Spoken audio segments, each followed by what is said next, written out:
If you've been sick or unable to play badminton for a while, you usually want to get back into the swing of things quickly. But it's good to take it slow to recover properly and avoid injury. This video will show you how to do just that.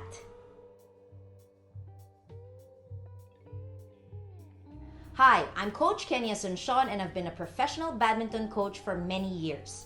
This channel is all about helping you improve your badminton game, so if there's anything specific you'd like to learn, please tell me all about it in the comments section below. With our current situation these days, many things can throw us off our game. Maybe you got COVID or got sick from inactivity or just haven't been as fit as you normally are because of too much time spent at home. I'll be showing you a workout you can do when you feel weak so you can build your resistance and skills on court. We may know a few badminton players who have contracted the coronavirus early on before the Olympics. Players such as Momota and Axelson and a few others. Now the question is, how do they even get back to that kind of a high level? When and how do we actually go back into training? How light do we start our training? These questions are all very important, and it's something we really need to sit down and think about if the virus has hit us. So normally, the doctors would ask you to rest for 4 to 6 weeks, depending on how severe your case is. Now, for those that have to be hospitalized and those that were really in bad condition should take it easy. They should actually give longer periods of rest. That's why I keep emphasizing that we need to check with our doctors. Now, for those who are asymptomatic, who actually didn't feel like they had the virus but actually caught it, you can slowly again work your way back as well. But listen to your body and be very, very careful. Now, when we go back to training, please do not go back to your maximum. Whatever you used to do, whatever you can, do not compare it to the now because you're slowly building again. Yes, be patient. You will get back. You will get your usual fitness, but give it some time and do not hurry it. So we have to start with simple exercises that will tell us where we are at the moment and tell us if we can slowly proceed and move forward to a slightly heavier training. So I would start out the exercises with simple breathing. You can be seated or you can be standing and slowly work your way deep inhaling through your nose and slowly exhaling through your nose. So I would go with a simple count of 1 to 4. Slowly inhale. 1, 2, 3, 4. Exhale. 1, 2, 3, 4. Back to inhale. 1, 2, 3, 4. Exhale. 1, 2, 3, 4. Now let's put a hold as we inhale. Let's put a hold at the end, and when we exhale, let's try to put a hold on the exhale. Hold means holding your breath without inhaling or exhaling. So let's start it again. Deep inhale. 1, 2, 3, 4. Hold. Exhale. 1, 2, 3, 4. Hold. Inhale. 1, 2, 3, 4. Hold. Exhale. 1, 2, 3, 4. Hold. Inhale. 1, 2, 3, 4. Hold. Exhale. 1, 2, 3, 4. Hold. Deep inhale. And you slowly exhale once again. So if this makes you feel tired or kind of, dizzy, please stop and just do this for the next couple of days. It means, everything is adjusting your entire body because this is simple breathing. So you work on the breathing first. Okay? Now, if this is okay with you, then you can proceed to the next exercise.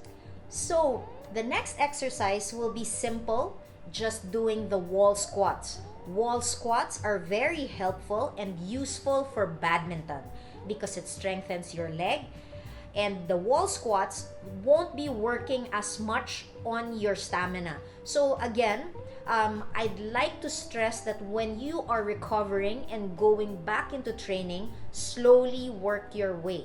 So you can do wall squats. So you can do, let's say, 30 seconds, 40 seconds, or even 1 minute by 3 sets or by 4 sets, depending on your level of play. So do the wall squats first and see from there. Again, when the wall squats feel very tiring to you, stop at this point. This is the wall squats. Have a wall behind you. Do your squat.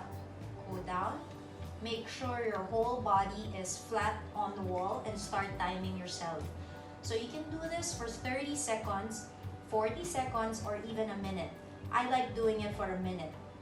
You can even put a ball here in the middle of your legs and squeeze it in. So there's a little bit of, pushing. Okay, so focus on your breath. You can also do the breathing that I taught you earlier, which is slowly inhale, slowly exhale. You can count in your head. Inhale 1, 2, 3, 4. Exhale 1, 2, 3, 4. See if doing the breathing and doing the wall squats is okay for you. Okay, so breathe, inhale, exhale,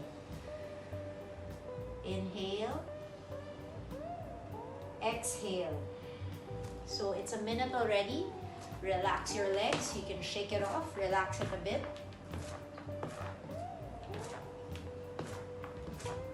And proceed to your next round after you've had approximately 30 seconds to a minute of break. Try to if you do it for a minute, then you rest for a minute. Okay, so let's get back to it.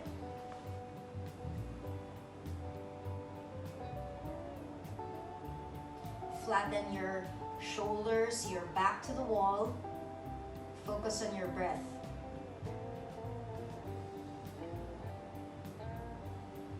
Try not to put your arms here, put it in the sides.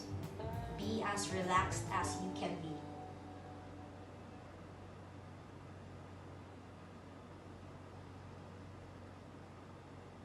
You might feel a little bit of shaking. That's okay, that's fine.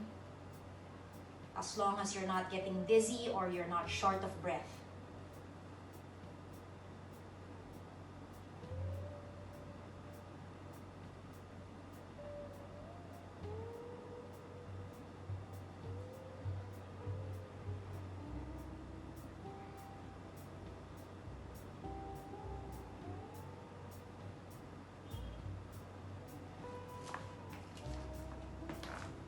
So you can do this for 3 to 4 sets. The next is a little bit of movement, which is just regular lunges. So you go step forward lunges, good posture, focus on your breathing. I am very particular with the breathing because that's how you work on your stamina.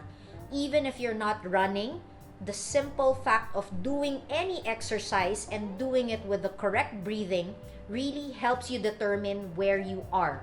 So do your step forward lunges with a good posture, with a good breathing. So a little bit of movement, just doing the lunges. Okay, so hand to your waist, lunge, lunge. Keep a good posture, tuck your stomach in, harden your lower back. You can do 10 pairs to start with and slowly increase. You can do 3 to 4 sets of this. And make sure that you focus on your breath.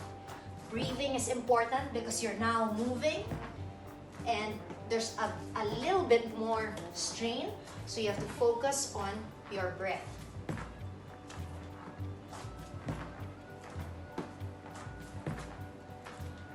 When you lunge, try to go light on your feet.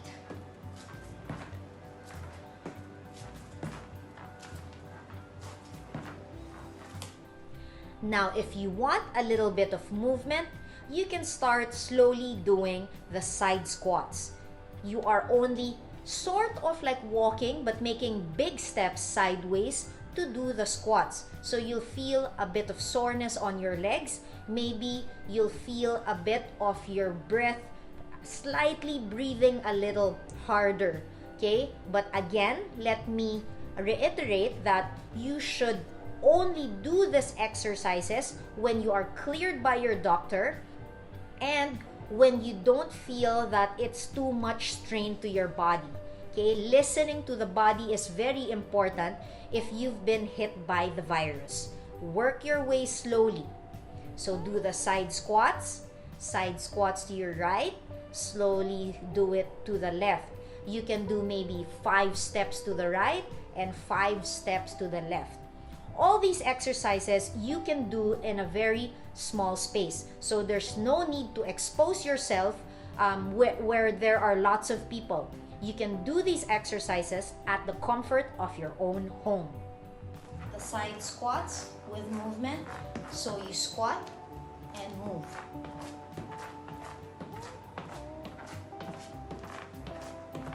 Keep a good posture and focus on your breath.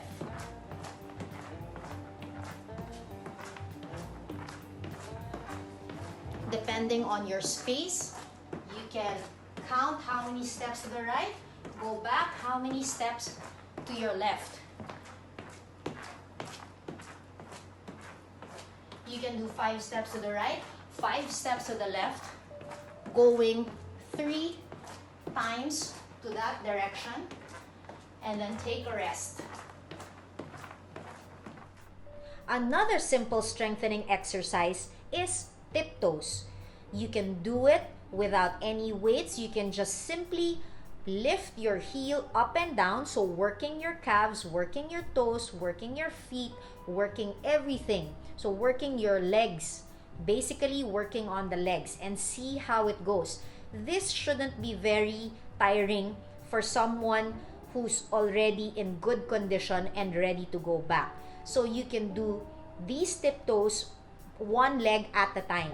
Now, if you feel a little better, then you can start holding a dumbbell or weights on the hand on the side where you're doing the tiptoe with your legs. Doing the tiptoes, you can do it in front of a wall. Put your 2 fingers out and go on one leg.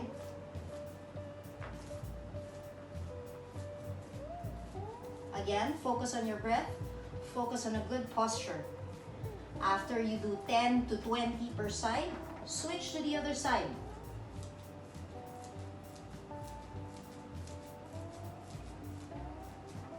If this is good for you and easy, you can even hold on to a lightweight dumbbell.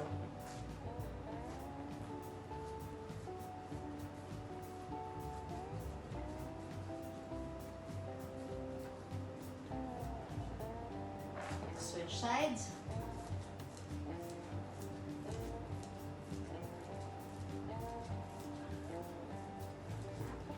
So there you can do 10 to 20 reps, 3 sets per side. Last but not the least is walling. Walling can be done without much movement or limited movement. So if you're only beginning and you're starting, then what you do is you focus on just hitting it at one spot. It's just getting back that, that little bit of working on your breath and trying to, push yourself a little more. So the walling, you can start with just doing the walling in one area. No need to be moving. But when you do feel better and you feel like you're getting stronger, then you can slowly work your way into moving. While in a squatting position, hit your shots more to the side. For the walling, there's a lot of control needed. And so if you have control for walling, you can make it easier or you can make it harder. Next is walling, and if you don't want much movement yet, you can just do it there.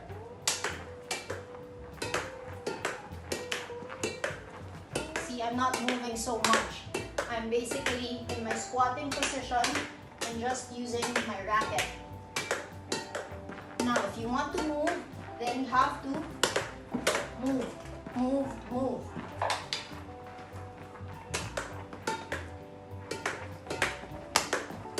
Then you can move, sort of squat and jumping and moving. So this is with movement.